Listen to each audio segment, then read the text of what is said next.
Good evening, and welcome once again to another edition of Matthew Hopkins News. I am your host, the Witchfinder General.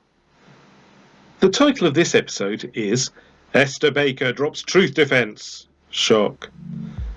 Baker is a British woman who is known for claiming that she was raped as a child by celebrities and politicians. Esther Baker is presently involved in a defamation case with former MP John Hemming. She is suing Hemming for libel and he is countersuing, as a result of which she has been asking well-intentioned Twitter users for money, which she says will be used to reveal the truth, with a capital T, through her court case. Really, Esther? What she's neglected to mention is she already confirmed in writing that she has dropped her defence of truth in the case. That means that she no longer seeks to prove Hemming raped her. She is only relying on a technical defence of meaning. All those people she has asked to help her reveal the truth by giving her cash.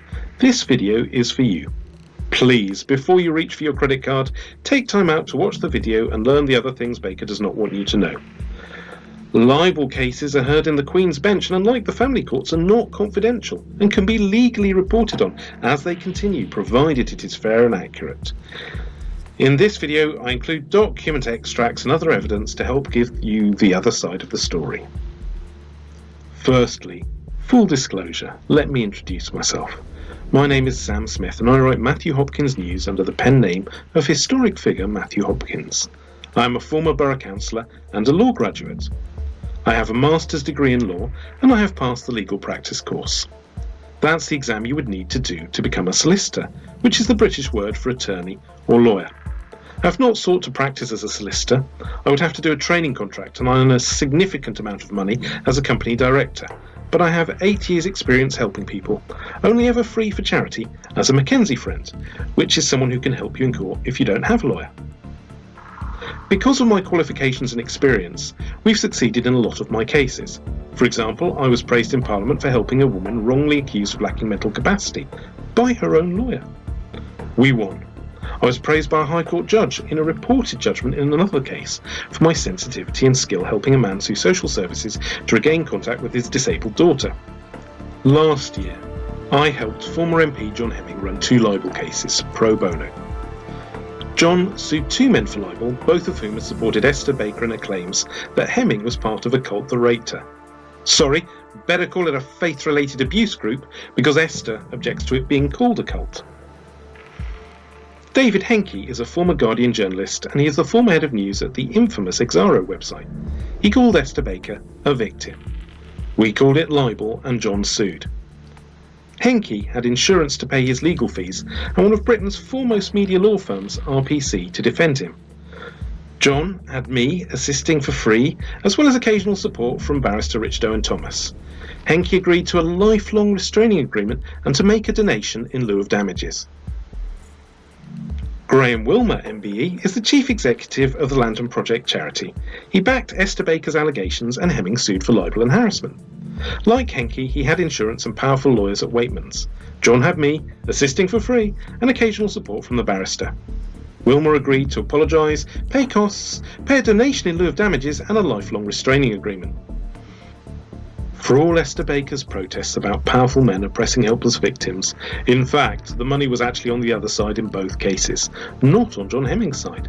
It didn't help them though, and you want to know why? Because of the truth. For all their insurance money and A-list lawyers, Henke and Wilmer chose to settle with lifelong agreements never to repeat the libel. The reason I helped John's cases for charity is that they were meritorious. There is overwhelming evidence that he has been falsely accused, and I am willing to donate my time. It's been to court twice now. Now let us talk about Esther Baker and her libel case. Late last year, Esther Baker brought her own libel action against John Hemming. She says she did it in person without help, but she seems to have copied the libel form John served on David Henke, almost to the letter. She sued John for calling her a liar.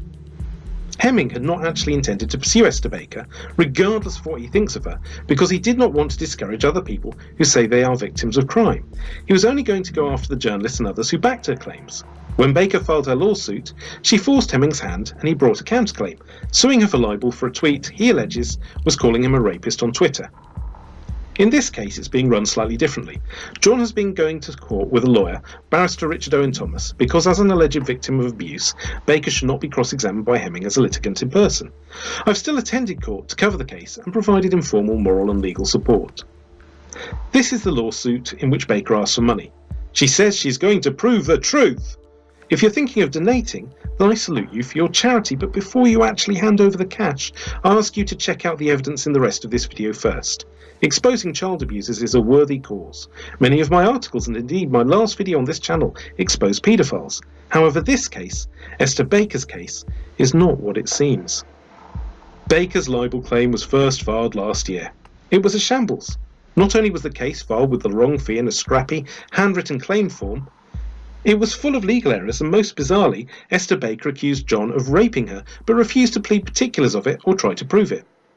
In an effort to avoid the cost of applying to strike out her claim, John asked her to clarify. She refused. She refused to set out her case, and Hemming applied to strike out.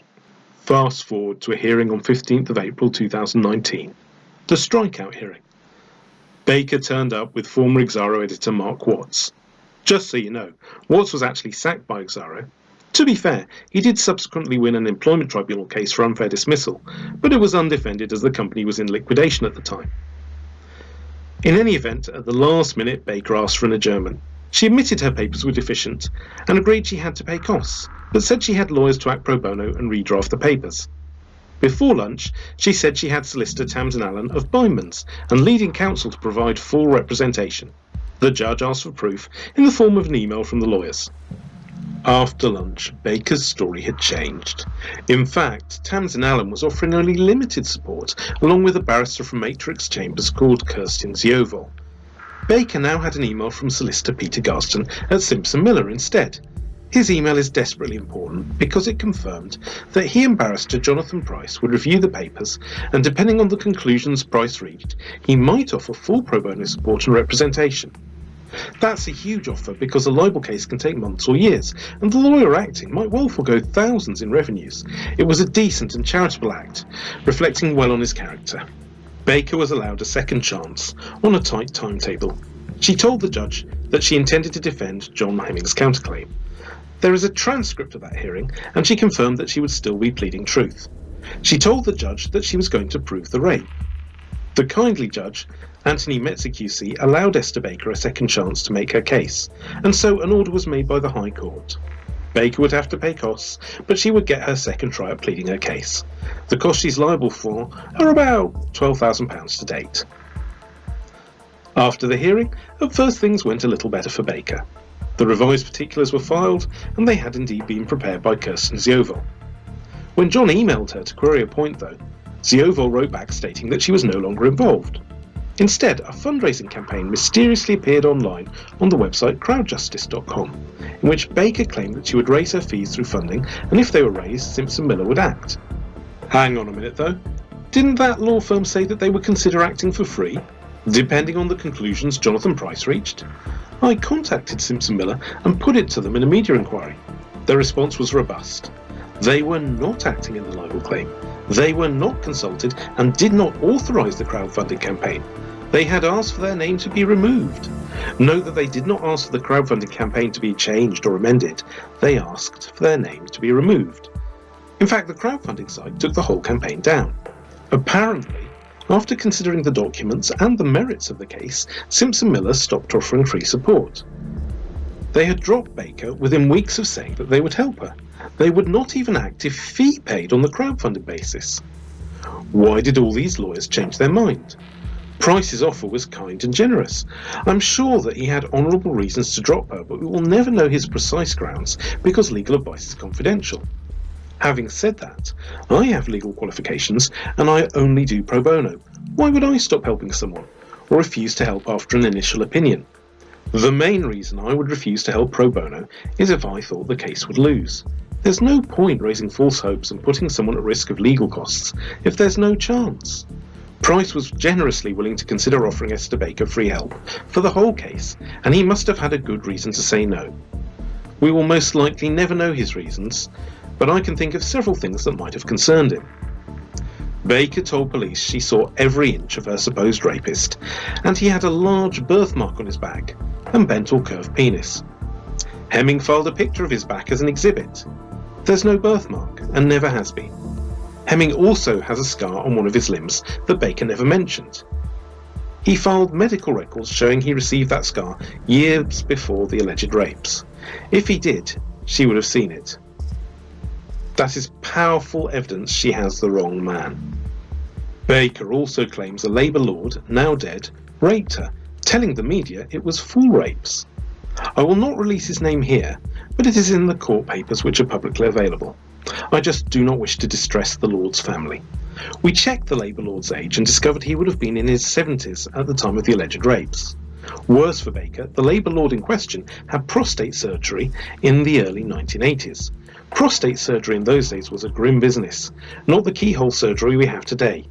It would usually lead to erectile dysfunction, and if repeat surgery was required in those days, that often meant that they would remove the testicles. Of course, there is some uncertainty as to his age, because Esther Baker's allegations about the age at which she was abused have changed 3 times. She told the Mirror she was abused from the age of 3, Sky News from 6, and IICSA from 8 to 12, so we have checked, and his prostate surgery occurred before the earliest of those dates. Hemming put those facts to the court in his defence and counterclaim. Baker's response was curious. Paragraph 39 is outside of the claimant's knowledge. Really, Esther? You say that you saw every inch of your rapist's body, but you did not notice whether or not he could get an erection or, whether he had testicles? The judge in the case, Anthony Metzer QC, said at the last hearing, one of you is lying and one of you is telling the truth. Which one is for the court to decide. However, donors should consider carefully that Esther Baker has dropped her defence of truth. She is no longer asking for the court to decide her words are true. The whole thing makes me desperately angry and sad. I see decent people messaging Baker with support in the genuine belief that her court case will reveal the truth with a capital T. Take this one, for example, Sunny Clarabelle. Or this one. Charity boss Jane Senior, a perfectly decent woman, giving her money in good faith. That money could have gone to another victim's case. Someone who is pleading truth. The same goes for police resource. It has been reported that police have complained about low-quality allegations of abuse coming out of the independent inquiry into child sexual abuse. Police resource related to sex crime and historic abuse is a limited resource. If it is wasted with allegations that cannot be proven, then somewhere a real victim may be going without. So please think very carefully before giving money. There are a lot of victims out there. Think hard as to which one you entrust your hard-earned money to. Thanks for watching. If you liked the video, please take the time to subscribe, share it and comment. If you like MHN, you can follow me on gab.com @MHN or Parley @Witchfinder. Good evening.